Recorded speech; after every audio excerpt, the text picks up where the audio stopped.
Hello, what's up?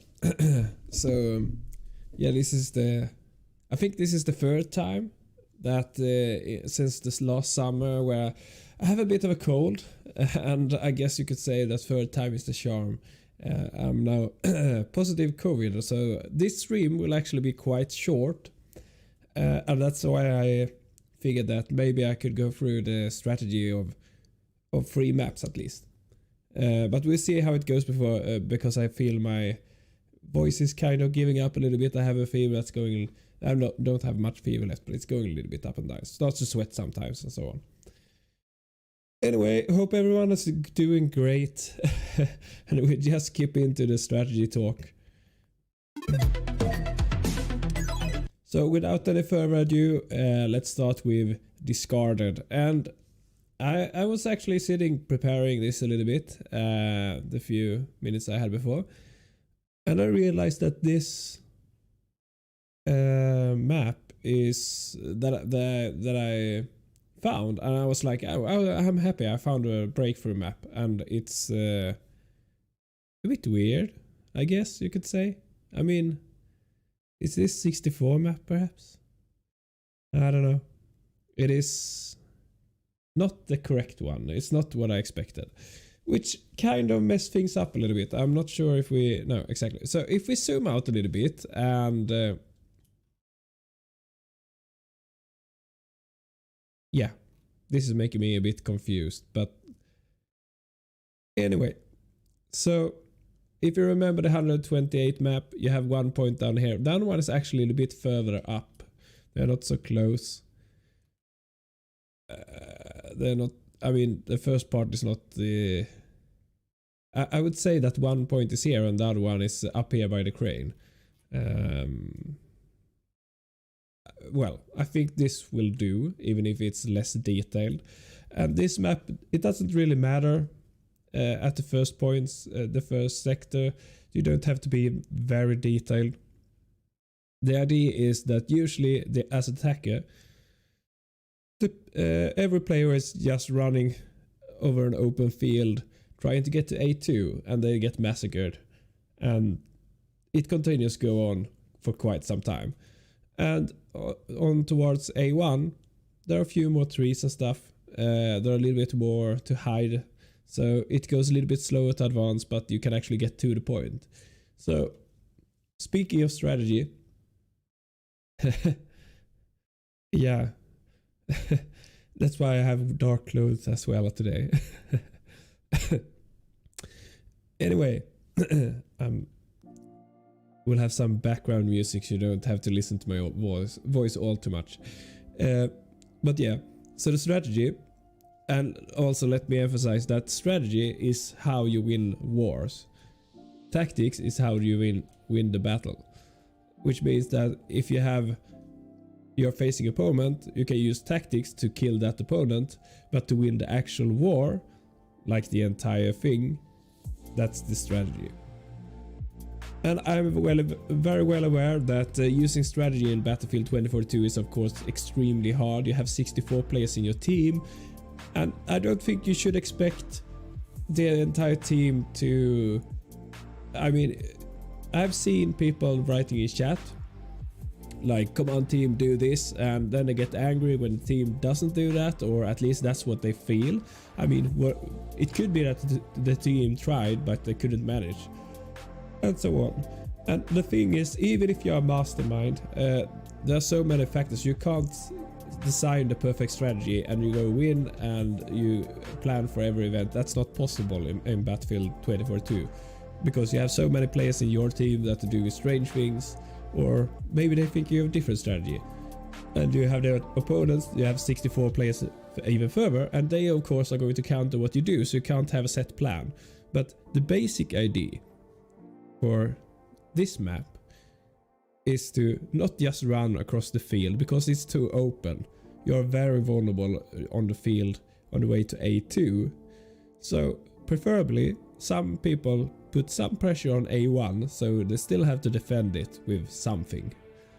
And then basically you get vehicles And I'm not thinking about tanks and little birds. I mean, of course, if you have a sniper like Stoddy, it can kill a lot of people. If you have an amazing pilot, let's say, I don't know, Silk or someone, they can do a lot of damage as well. But if you have an average pilot or even a good pilot, that will still not be good enough. So basically what you need is change that little bird, change it into troop transport, get a couple of mavs, hope that they don't bug too much, get them on point, start drop down people on A2, get hold of A2, because once you get hold of A2 it's fairly easy for you to defend actually. And then you can push in from going from the south up to A1, or you can even go a little bit east and come behind, and then I mean A1 will fall really fast if you get A2. However, if you get reversed, if you get A1, there's no guarantee that you can get A2, because A2 is actually quite well defended from A1 as well. So I've seen many rounds where people manage to take A1 pretty fast, but they can't take A2. Oh. But usually if you get A2, you have a good opportunity to take A1. The next sector, we don't have the graphics here, so it's a little bit harder, but basically you have the ship Colossus, where you have one point at the like beginning of it. Oh, my bad. Of course, you go a little bit up. You go a little bit up here and then you go down. Well, up here it's not much to say. You just run over both points basically. They are not very defendable, any of them. If you go with I mean, if you get first sector, you usually get second sector as well quite fast. You can take either way, you will just get it very fast. Then you get down to Colossus and things are starting to go slow again. And preferably some go behind. You get into, I mean, there are lots of openings, there are lots of like lines where you can go up on the ship. Lots of everything basically. You can use the like hidden chains to open up even further. If you manage to get the point at the back of the ship, it's usually very easy to get the one at the front. If you only get the one at the front, they can stand on top and shoot down at you, and usually you have to struggle to get the point at back. So if you can choose, pick the one at back and then you go at the front. And then the last point is just throwing people at it basically. And especially at there's another ship there. If you get at the front, you are actually outside the like conquest. You are outside the flag, the point, but you can still kill everyone because they spawn just in front of you and they have to go through the lines to get onto the ship.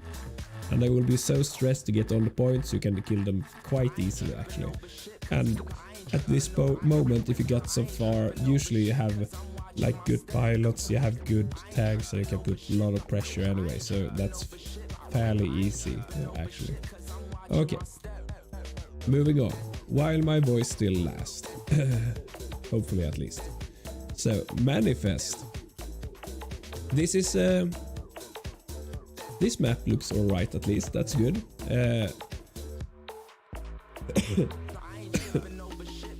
So basically what you want to do as an attacker is you want to put some pressure on A1, but you want to go everyone just push on A2.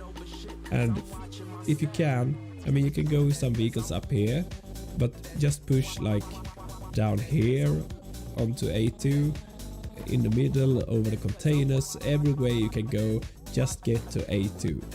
Once you get to A2, it's not an easy point to keep, and usually there are a lot of usually the enemies have a spawn point on this like crane, and they spawn just here, so they will attack A2. You have to have people defending it. But once you've gotten that and you get control over this area, yeah, then A1 will fall pretty soon as well. That's usually how you do it. If you get A1 first, well, this doesn't open up that much of a like flank or angle to A2. And usually even if you get A1, the defenders have the control over this area and this area down here. And my headphones disconnected for some reason.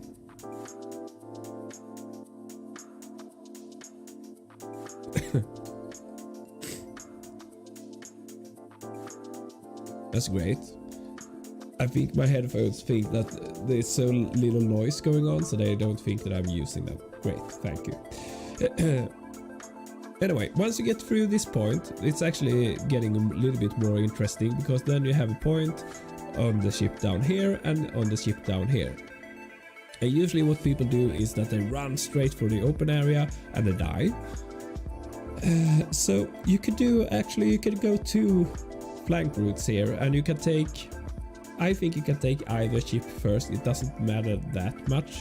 You still will have to fight a lot to defend them, because there are a lot of people on the crates and they just drop down all the time on any ship. So it doesn't really matter which one you take first, but you can make it a little bit easier to get there. So you can go up on the hills, and usually if you just go, let's say from A1, and you stroll on the hills, you will find a lot of snipers that you can kill, maybe even knife, even if I can't really recommend melee kills in this game because it's too buggy. But usually you just take a walk there and you find maybe 3-4 players that you can kill, and you can just run straight through here, and all are happy and well. The other flank route is going into the water, and you could basically swim all the way, which will take forever, or you can get a hovercraft, because hovercraft can go on water, and then there are lines on the ships, and it's the same on the next ship. So just go hovercraft and you can get a full squad really fast on point. Put your spawn beacon or whatever you want to do on maybe a container or between a few containers, and then just push on the point. I mean, it's so weird. I get surprised every time how little defense there are towards the water. Then of course, I mean, they are on cranes and they will shoot you with snipers and PKP and everything, but yeah, it's very easy to get on point, and the actual point that you have to defend is quite small. So that works really well. Then you go then you go on to the next one, and you have 1 point here with the containers and stuff, and you have 1 point here at the, what is like a gas station, not really gas station, but yeah, some kind of checkpoint. And I mean, the natural way is to take the container area first. Usually it falls really fast because you push with vehicles and everything. It's quite exposed, but they form kind of a line between the station and the container area. So that's where the deciding battle is usually going to be. And the easiest way to get past that is to get on the roof of the station. Get 1-2 squads on the roof, and they can cause real mayhem. At the same time as maybe you have vehicles like putting pressure on the ground, trying to force your way through. There are a couple of, I think it's containers, trucks that you can use as cover as you run forward. That's probably the easiest way to put pressure on the station. It's almost not possible to flank around for the attacker, because the area is I mean, it's not really small, but it's easy to control the entire area here, so it's very hard to like make a flank route of it. As a defender though, the easiest way is actually to get a squad or 2 down here, put a few spawn beacons out among the containers, and then you just go trickling in on the container area, put pressure on it all the time. The attackers have to go back, defend, and that's an easy way to win a lot of time. And it's quite hard for the attacker to find the spawn beacon here. Usually it takes a lot of time, because there are so many places where you can put it and you can hide it, especially if you are like a McKay or Sundance, or if you jump from a helicopter or whatever. You can use the cranes as well, but I mean, people should be aware of the cranes now. I think you can maybe kill 1-2 players and then sniper will take you out. The final area, you have actually, is it 1 or 2 points? It's a very narrow area anyway. I mean, if you go straight up for it, you don't be among the first one to get straight onto it, because then you will die. That's just as simple as that. Try to get on a flank route to the left or to the right, preferably on the left side, because there the defenders don't have any like spawn control or retreat control. The natural way to retreat from this area is to go either straight or going a little bit on the right side. So if you go on the right side, you are likely to hit face defenders trying to retreat or vehicles. If you go straight, there are a lot of places where defenders can hide in the bushes and stuff. If you go on the left side, it's a little bit more open, and if you don't advance too fast, you should be alright basically. Once you have the pressure on the point, then you have almost complete control over the hills. You have almost complete control over the like antenna thingy where people can spawn. There is a sniper nest at just behind the point, from like here, and there is this radar station or whatever its thing is. You can flank either way. I think flank on the right side, usually with the silencer, is huge. You can get so many kills, like close combat with silencer without being noticed, especially if you have a like SMG and a very good silencer. I mean, it's very easy to get a lot of kills. Just put pressure on the points and just force it. If you get this far, usually it will fall. And we have the final one that we're going to talk about today, and my voice is nearly giving up, so that's fine. We have the Orbital. And I picked this one a little bit because we played this actually a lot quite recently, and it is a little bit more interesting than many think, or at least I think so. I mean, the original point was on top of the skyscraper. Of course, it's not there anymore, it's on the bottom. This changes the dynamics of the map a lot. So I'm going to explain a little bit how. And so basically the first sector is probably going to decide whether or not the attacker will complete the map or not. That's the result of moving the point from the skyscraper down at the bottom. Because the last sector is very easy to take as an attacker. So, as an attacker, you have A1 and A2, and you should always prioritize getting A1 first. It is actually as simple as that. There are many reasons for it, but usually the A1 is not defended very well. People ignore it. It's much more fun to spawn at A2. You can snipe at enemies, and there's this like standing still battle here a bit back and forth. But the thing is, as an attacker, just go with vehicles and stuff straight into A1, blow up the like silos before you enter, and you usually kill a couple of defenders because they spawn next to them and they don't have the time to move away, and you will have it fairly easy. I mean, as I said, usually defenders don't prioritize A1 a whole lot. Once you have gotten A1, you should start putting pressure on A2 from down below, at the same time as people in your team put pressure on A2 by going down the hill here and going up.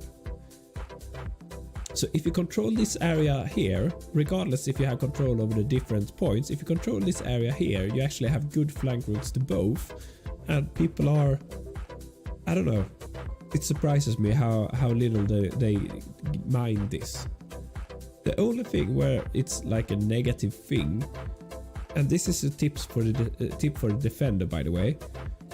If the defender decides that, okay, we have decent control over A2, we want to grab A1 back, and they start to push with 10 players maybe down the hill, then they have a huge advantage over the high ground, and for quite a long time actually. And if they start to do that, they will actually push the attacker back quite a lot down this hill. So from A2 to A1, it's very possible to do. But still, it's so easy to take A1 in the beginning, so I think you should do it, because otherwise you will fight over A2 for so long and you won't get it. Either team having players going onto the hills here, either to defend or attack, is a really good idea, except if the other team has good pilots, because that's a very nice field to kill you if you have good helicopter pilots. If they have good helicopter pilots, then of course you have to go with maybe Soflam or AA or whatever you have to just shoot them down as soon as possible, or at least force them away. Forcing a pilot away is actually nearly as good as bringing it down, because then they have to go down low, they have to retreat here, or they have to go all the way away here, and then you have a fairly good time before they get back. So another tip as the attacker, when we focus on A2, I mean, you can actually walk across here and you can get from the below, and you can drop from the helicopter, you can go from below as well. You can actually drop from the helicopter and you can place your spawn beacons down here, and you can come from the back. And usually the defenders don't look for spawn beacons here because they are stupid. As Mackay, I think that you can run here, grab a hook up here, and you can make it before the out of map timer counts down. And you can put spawn beacons down here, and I mean you can push from every direction. And once A2 is fairly decent to defend when the pressure is from the attacker's main, like here, and even if it's from the main and from the, down south, that's pretty nice to defend. But once you start to get pressured from all sides, then it's really hard to keep it. But I mean, as I said, A1 is really easy to take, so taking that will cause the defender to put resources trying to take that back, and then you open up A2 by doing so, basically.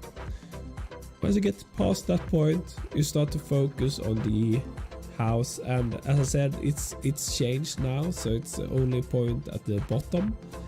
And it is, I mean, as an attacker, if you get vehicles around on this side, you can start to fire in, and you can go from this side, you can fire into the point. As infantry, you can go, there is a passage down here, you can go around. There is a passage up here, which means that you can go down in the basement, and you can come in from here. So if you go from outside here, you come around here, and if you go from on top, you come a little bit more like this. And the same goes for the other side, and especially if you go from the other side, there's usually no defenders. It's just open straight onto a point, and then everyone has the back on you, and you can fire on them. Further, you can or actually you should take control over the roof still, because defenders can mount anti-aircraft from here, and they can do it fairly well. So I mean, usually you only have to drop 1 or 2 squads to take control over the roof, and then you can put more players from the roof down to this. So having the point on the bottom makes it really vulnerable from all directions. But as an attacker, I would suggest going from, I mean, if your team does what it usually does, just push it straight on, take a walk around, go from the back, take some of the routes in, don't go too much open areas. And the same goes for the defender, try to go a little bit more like this. Sometimes you can just take a walk down here, and you can just walk on the hill all the way back, and you will get a bunch of snipers, because the attackers, snipers, they think they can be here, like drinking a cup of coffee maybe. Otherwise, as a defender, usually you're just on point trying to push the enemy back. As I said, if you take control as a defender, if you have control over the roof, you can have really good air defense. That's really valuable. Once we get to the next sector, you have 1 point over here, and you have 1 point over here. I mean, at this point, if you are an attacker, just throwing people down from the roof, from the shoppers, they can land basically everywhere here. And the same goes for here. So there's no preferred, take this first or this first. It works either way. Just throw people on point and basically you'll have it. Of course, you want to go with maybe, if you go with vehicles, maybe you can go a little bit flank. You can actually go down the middle as well, depending on how much control you have with air. And you can go down here as well. If you go infantry, if you go out here, then it's very open, so I don't suggest that. then it's easier to actually go up here, maybe kill a few, throw a few little bit smoke, hope that smoke is for everyone, it's not every time, and just get on point, and then you can actually go with like the trees and stuff and buildings, and you can put beacons around here as well, but I don't suggest walking all the way down here because it's too open. If you try to grab this point, yeah, you can come from any direction basically. I think if you got through the first sector, usually the second will fall, the third one will follow, but this one is more down to like the capability of the teams. If you have a better team when it comes to 1 versus 1 or 2 versus 2 and stuff, and of course what team has the better pilots makes a lot of difference here. It doesn't make that much difference on this one because there are a roof on top. So at the last one, as a defender, if you are able, like early in, you can go up this thing, can't recall what it is. If you stay hidden so no one sees you, you can have a really good time, because there's a line here and people usually like to get on the line and go up here, and then they look down there. So you can kill maybe 3, 4, even 5 people on this line before they actually see that, oh, there's someone on top here. Once they see that you are there, the vehicles will destroy you, so don't hang around for too long. And the same goes with this one. As an attacker, the easiest thing that you can do is just to blow up the rocket, because then this entire position is just falling apart. You get a lot of cover with smoke, fire, stuff laying around, and you can just push from all sides. And defenders, they have a really hard time keeping it. On a few occasions, I think I've seen defenders putting up vehicles around here, somehow managed to control this area, and infantry on point could fend off the attackers from here. I guess that's the best scenario maybe, and if you have air control, that's actually a decent like possibility to actually take on the win as a defender. But usually the attacker has like, they can go from every angle. If they gotten so far, they probably have air superiority, and they just go around with little birds firing at everyone, and as soon as you get the lock, they will just go around the crane and or the rocket, and then you have lost them again. So if you get this far, that's bad luck. And as strange as this is, that's about half an hour a stream, and I'm actually going to call it for now because my throat is really sore, so I'm not going to stay alive. I think, yeah, I don't know. The thing is that I did my positive COVID test last week. Yesterday. Yeah, not last week, yesterday. So this is probably going to hang around for, I don't know, a week maybe more. It depends. So far it's not too bad, so I hope it's going to stay like that. But it's just filling my brain with cotton, making me think slow, and crushing my voice basically. Thank you. Hope you all have a good time. See you. Bye.